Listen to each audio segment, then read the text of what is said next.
Old Grognard says, let's look at the rules for Elves in AD&D 2nd Edition's Dark Sun setting. Hello, and welcome back to Old Grognard Says. For today's video, I'm going to cover the Elves of Dark Sun by starting off with some basic lore to establish context.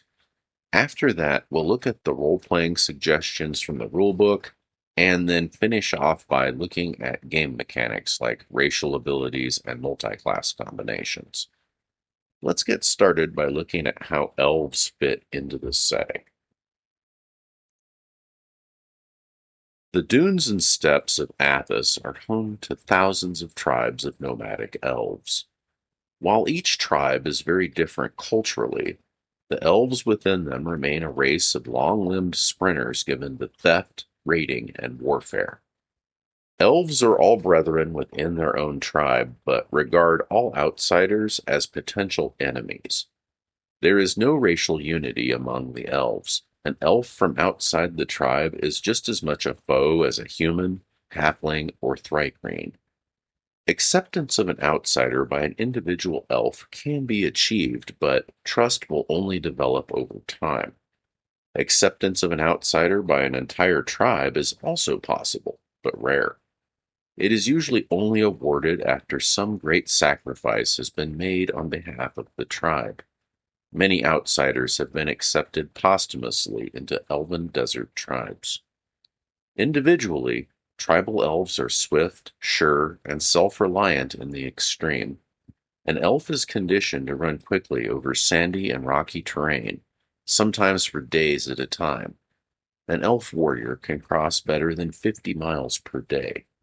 An elven war party on the move is a deadly force of endurance and maneuverability. Elves use no beasts of burden for personal transportation, though they do sometimes engage kanks and similar creatures for baggage or raw materials transport. It is dishonorable among elves to ride on an animal unless wounded and near death. Even pregnant women and old elves are expected to keep up with the tribe or be left behind. While most elven tribes make their living through herding, some have turned to commerce and others to raiding. Elven traders are rightly considered the most capable on Athos. Not only can they barter and deal with a variety of races, they can move and protect their goods across the vast wilderness. One of the misconceptions players often have about the elves in this setting is that they'll have nothing to do with domesticated animals, and this is almost the opposite of what's true. Most elves make their living as herders and will also use animals to haul cargo. So what we can infer from this is that they're comfortable using animals to do things, they just don't use them as mounts. This means that it's possible that if the players want to hire pack animals and handlers, that they might have to deal with various tribes of elves, and there may be tribes that are known for this and do this as a major source of income. Anyways, I just thought I'd throw that out there. Let's move on to the part about role-playing. Elves have no great love of creatures outside their tribe. Even when found in the company of others, an elf will keep to himself, often camping near, but not directly with his companions. When encountering outsiders, an elf will often fabricate tests of trust and friendship. For instance, an elf might leave a valuable object in the open to see if his new companions attempt to steal it. After a series of such tests, the elf will gradually learn to trust or distrust outsiders. The severity of these tests of loyalty may take an alarmingly dangerous turn, even revolving around life-threatening situations, before an elf accepts an outsider as an equal. Elves never ride beasts of burden.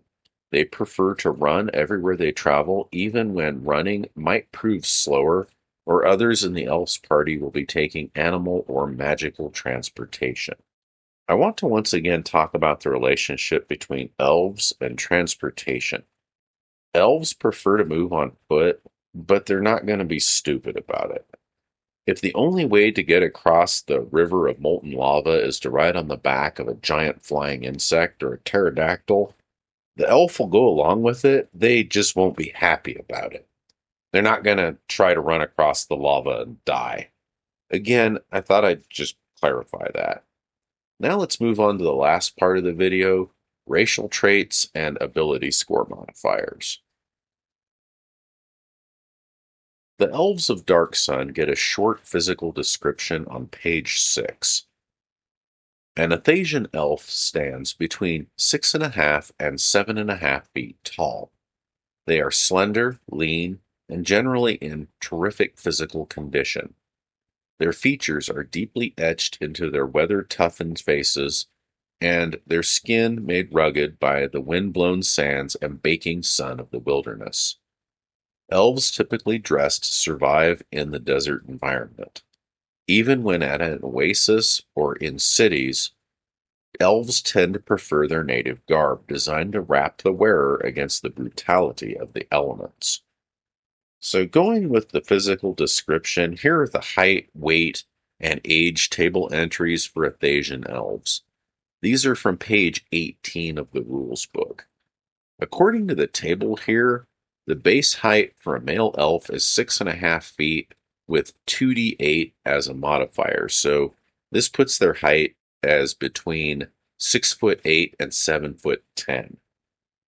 Female elves are half a foot shorter, so they're between 6'2" and 7'4". Weight puts a male elf at between 163 and 190 pounds, with female elves being between 133 and 160. Age is interesting. The starting age for an elf is 18 to 27, with a max age of only 140. Also listed are the racial ability score adjustments from page 3, along with the minimums and maximums for ability scores. If we look at the bonuses an elf gets, we can see that they are able to have dexterity all the way up to 22. When dexterity is this high, one of the things a character can do is dual wield without any attack roll penalties because their dexterity completely cancels them out. They also get a +5 to their AC and +4 to their missile weapon attack rolls. The +5 also applies to certain saving throws, so this can really help with a character's survivability. Elves can also have an intelligence of up to 21. This is less impactful than the dexterity bonus from earlier, but still, you can have an elf that's immune to illusions of up to 3rd level, has a ton of proficiency slots, and has no limit on how many spells they can learn. Next, here's the list of classes allowed and multi-class combinations. If we look at the multi-class combinations, anywhere it says fighter, you can substitute ranger instead. So if you want to play a ranger psionicist or a ranger mage cleric, you can do that. You can also substitute Templar anywhere it says cleric. This is probably because elves aren't always tribal wilderness dwellers. There are also some of them that live in the city-states. Needless to say, there are a lot of potential multi-class combinations to try out. Elves get a +1 to hit with long swords and longbows, but only if they're made by members of the elf's tribe. Each tribe has subtle differences in how they build these things, and so if the item is made by a different tribe, the elf doesn't get the bonus. If a character gets a really cool metal sword or a bow, or even a magical one, you might want to let the character take it to the tribe's best sword maker or bow maker and have them modify it to be of the tribe. This is a good opportunity to send characters on fetch quests, alleviate them of excess wealth, or do both at the same time. Elves have the ability to surprise opponents when in desert or steppe environments. How this works is that if an elf or group of elves encounters non-elven individuals or groups, they have a -4 penalty to their surprise rolls. If the group has non-elven individuals, this doesn't work. It has to be 100% elves to be able to inflict the -4 penalty on the other group. Elves in this setting don't have any special resistance to sleep, charm, or any other spell effects. They also don't have any unusual ability to detect secret doors. They do, however, retain their 60-foot infravision, and they have another ability that isn't listed in their description. So remember earlier when the rules book told us an elf warrior can cross better than 50 miles per day? That wasn't just fluff text, and there are game mechanics to back that up. So, how this works is that elves have a base of 24 movement points when moving overland, just like they do in most other settings.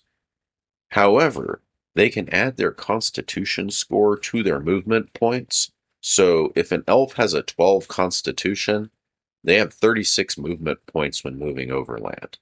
On top of this, they can force march and gain another 6 movement points. Well, if you're still here, thanks for watching.